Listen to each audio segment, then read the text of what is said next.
Popin Media. Tata wabana bagesere singa na bagamba talera waka buli wadda azza lutalo asobola okudda sawa 7:8 ogw'ekiro n'atandika n'akuyita mama gundi olubereberye nayita banga natuuka wentuka nga sikyayitaba nagamba mama gundi okyali wano ennaku z'omwezi wezi sinakugamba nze nakukoowa sikyagala obulamu bwange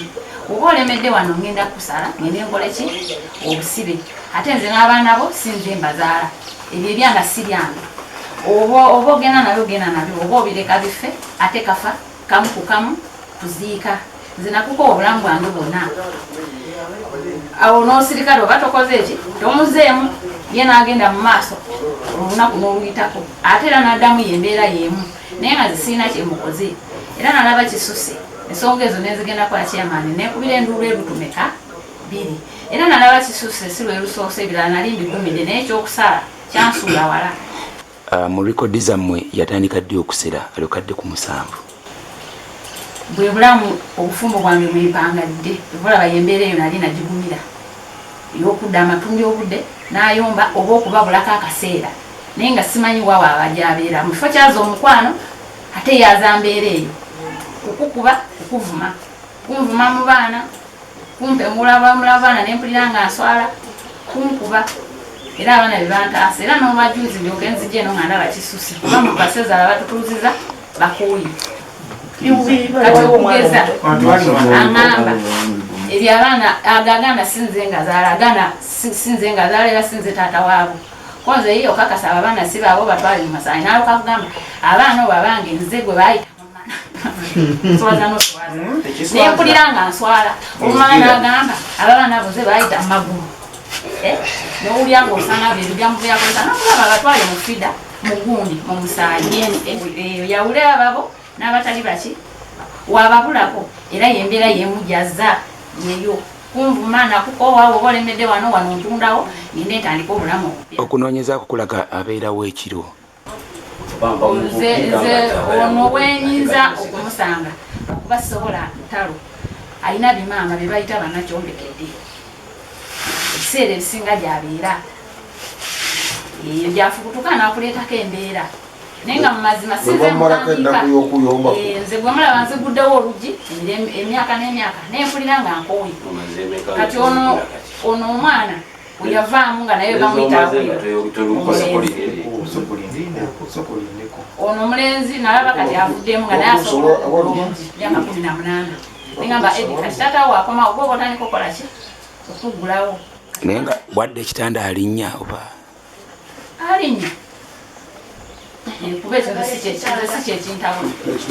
wabula nsonga ya butampa buyambi kuntulugunya bukadde era nze mbadde naye nga nakyo omukazi yaŋŋamba nti nokuteekawo buteesi mugamba wono oba oyagala onombuulirawo ekitanda tekina bulumu olw'ensonga abaana ninamu ow'emyaka 2 ow'18 ow'16 ow'14 ow'11 akayumba nga we mwakalaba kimulowooza ekyo ekintu wajjira dakika eyo mukigwire abaana bakulu nitegesa byamale kwebaka mulina kumala kukukuta kati saana abaana balina okuba bakussa bulungi bebaka akussa obulungi akasirikira omukyala bukyamuvaayo teri kikyukamu olw'ensonga kuba nga we yayiwa ebintu bye nabagamba nanobera mu nju y'omwana eyo yali yakazimba nakati omudi sivangamu kati wali wagala akunoona yakuzzeeyo kitanda naye saagala naye olw'entiisa nga bwe nabanyonyola mpulira nga ntya mu nnyumba kati wagala tugende twebakeyo naawe ogume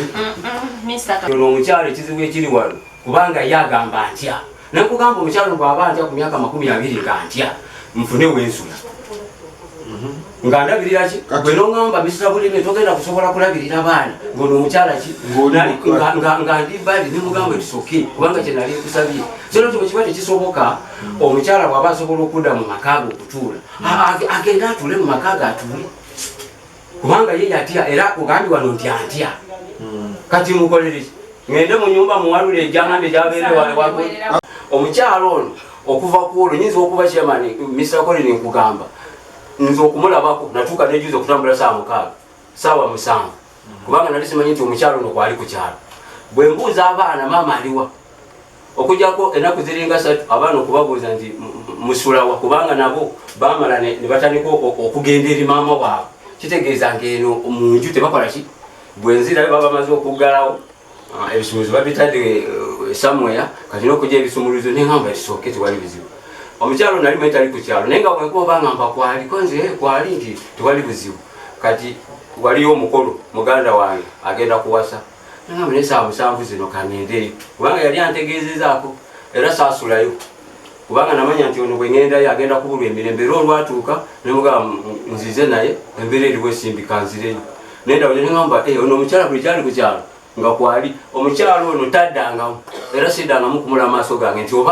oba ali mu lwiki okujja kwena mulaba nga asitamye ayoza naye simanyi oba aviira mu nju ya Edi oba aviira mu nju ya mutabani waffe oli oba ajja n'ayoza engoye ze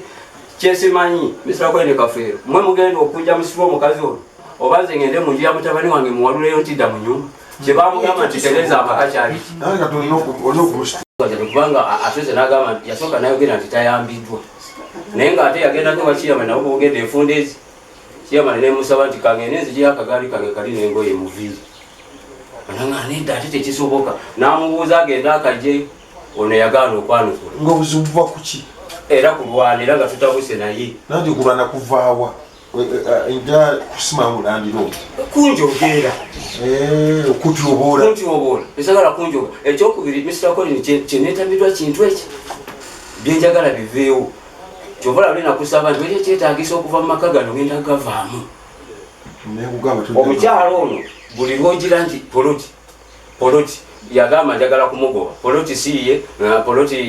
ab'ekika be bamuwa buli lwabeera poloti yakika fine poloti nga bwiri ey'ekika nina okusala amagezi nkyali muto emabega eri yonna bwe yamaliriza nga amaze okuleeta kiyamaani biremye n'agenda mu b'ekika yabaleeta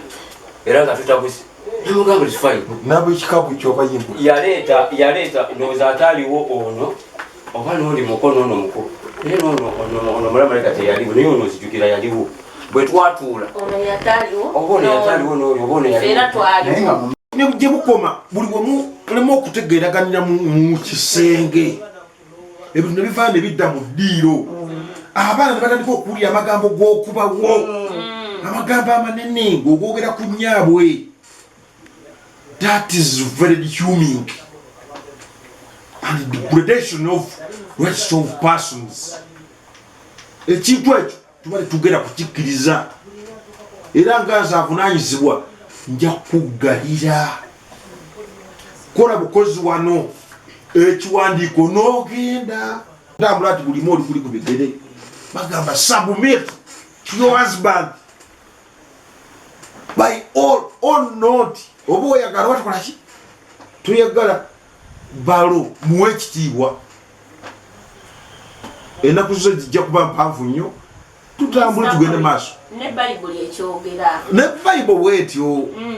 abambi tubawenga ekitiibwa omwami aweebwa ekitiibwa then era nsonga ze zimu basajja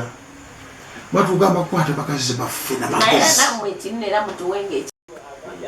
naye oba ofunye omukisa abakuwa omukono olina kuwa omukono nga wabadde obbira mu mazzi olumaliriza okujjayo totandika kugamba nti oba onziza amazzi nzizaamu ani yagamba okole ki ozijjemu nedda akuwadde omukono otambule kubanga tuliwo bubeezi tomanya nkyalo olunaabeera nti omwana wo yagenda okumpa okuwa owange ekintu kyonna tutambule pointi eyo bwera etuganidde eganya okunywera mu mutwe gaffe kiba kikyamu natuwa ku kintu ky'okutunda enju baali batunda enjumbu tutuuka ku kantu ndawuliriza tutuuka ku kantu akafingiri akali awo ak'obujjajja ti atunyumiza byonna bijjayo byonna buli kimu akijjayo bagamba wande tutunda nyimiriza okola ki okutunda era okutunda tekuliwo wano waffe bulime and company limited wabula wetuba tukola twongereko bwongezi tugaziwe